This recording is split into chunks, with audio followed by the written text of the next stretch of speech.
My next guest fights for the lightweight title coming up here against Kaleb Harris at Summit FC 31 on March 9th. It is James Wallace joining me here on the program for the very first time. James, how are you? I'm great, man. How are you? Thanks for having me. No problem. Thank you for joining me, man. Now, aside from having the best name in the world, how did you get involved in combat sports? I don't know much about you.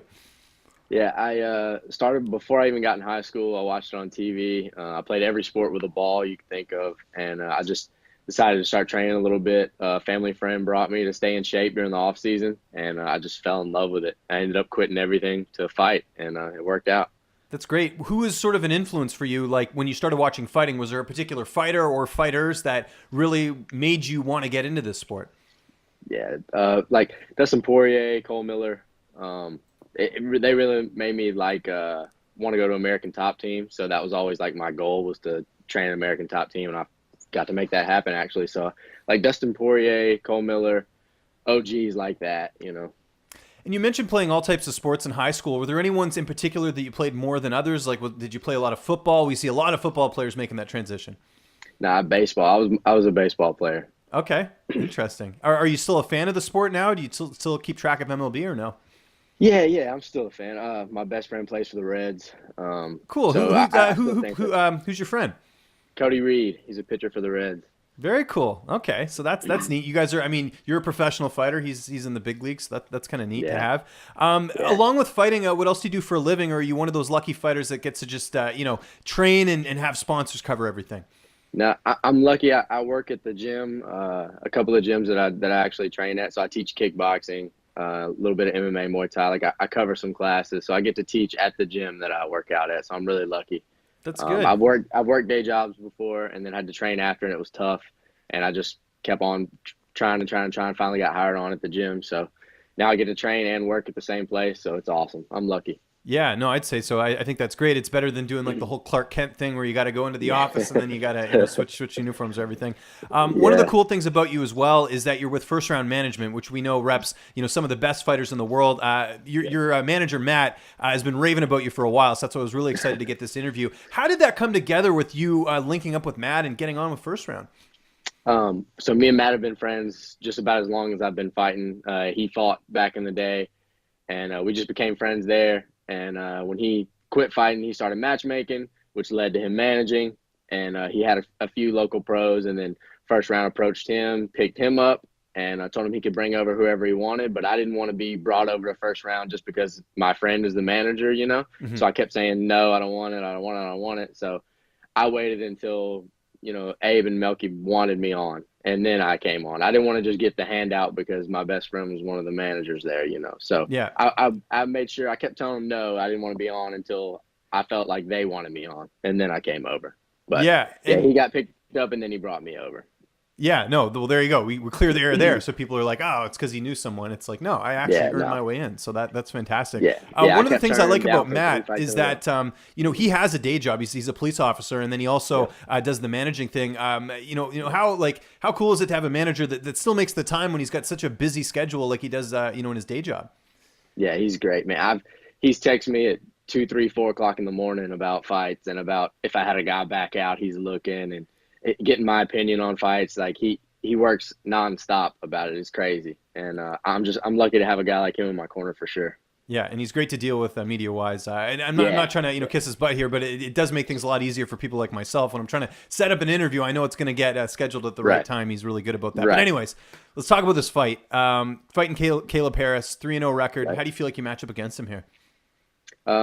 I feel like I'm a little technically better pretty much everywhere. I feel like he's more of a brawler, forward pressure, heavy leg kicks. So as long as I just fight smart, don't get into that bar fight with him, I feel like I'm safe anywhere. I'm looking to get the finish, of course. I've finished all my wins, so I'm trying to get another finish, of course.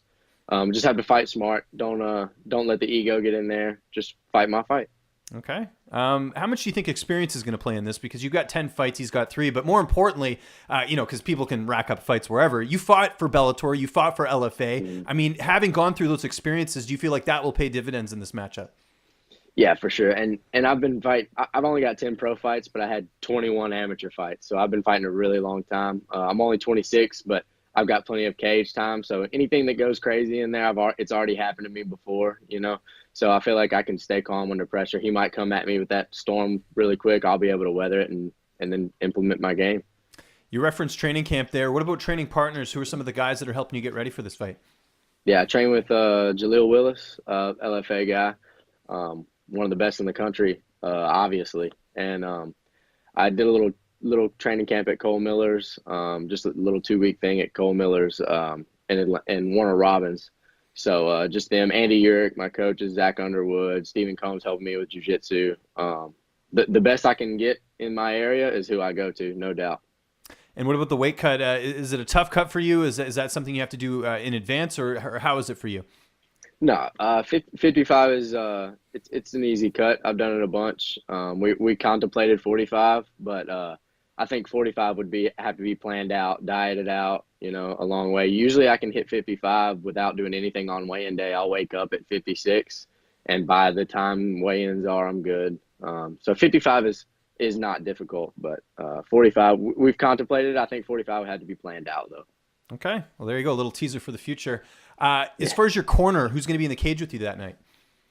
It'll be Andy Urick, our head coach, Zach Underwood, and then possibly Jamie Langstaff, our Muay Thai coach. But definitely Andy and Zach. And you signed the contract, so you believe you're going to win the fight. We can get that out of the way. Obviously, that's Yep. You know, clear as day. But how do you see this fight unfolding? How do you see this fight playing out? I think he'll come out pressuring right away, heavy leg kicks, forward pressure.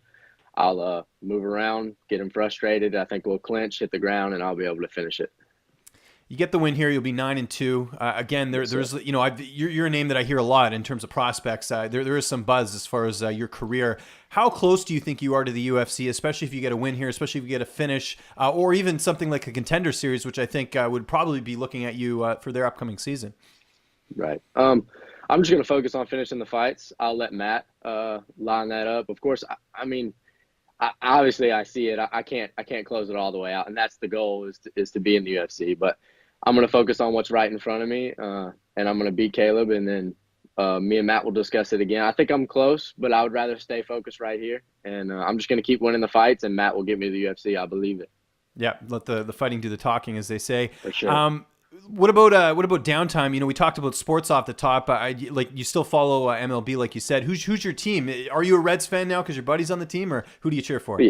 Yeah, well, I've always been a Yankees fan. Derek Jeter was my favorite player. I played shortstop and second base, so it was kind of always there. But ever since he went to the Reds, I of course support the Reds. Okay. You know, there's a Canadian guy on the Reds, Joey Votto, who's from Toronto. Yep. So that's kind of the only reason I even kind of pay attention to them a little bit. But I grew up in Vancouver, and a lot of people would think because Vancouver's in Canada that you would cheer for Toronto, but I actually cheered for the Mariners growing up because they're the closest team. So. Oh yeah.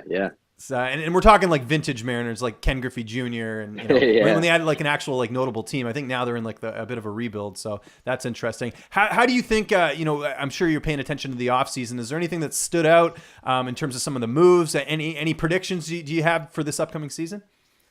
Well, I would like the Reds to load up a little more to help Cody out. Not that they're not trying, of course, but I want them to land somebody, and of course. I would always like to see the Yankees land the big names, the Harpers and the Machados and stuff like that. We'll see what's up. But yeah, it's an interesting free agent class this year, just with some of the names. And we haven't – I mean, we've heard a lot of rumors, but nothing not too much movement so far. So we'll be keeping an eye on that for sure. And we certainly got to keep an eye on this fight, man. March 9th, Summit FC 31. It's going to be a great show. Yep. James, really appreciate you taking the time here, especially on a Friday. Just remind people where they can find you on social media. And if you have any sponsors or shout-outs, the floor is yours. Yeah, thank you, man. First of all, thank you for having me. I'd love to come back anytime. My Instagram, Twitter is Wallace MMA. It's easy. And Facebook, Jesse James Wallace. You can reach me on there. All of my sponsors are on there. Of course, everybody that helped me out through this camp, Never Settle MMA, Iron Jaw, all my people, you know who you are. It's all over my social media. Thank you, everybody.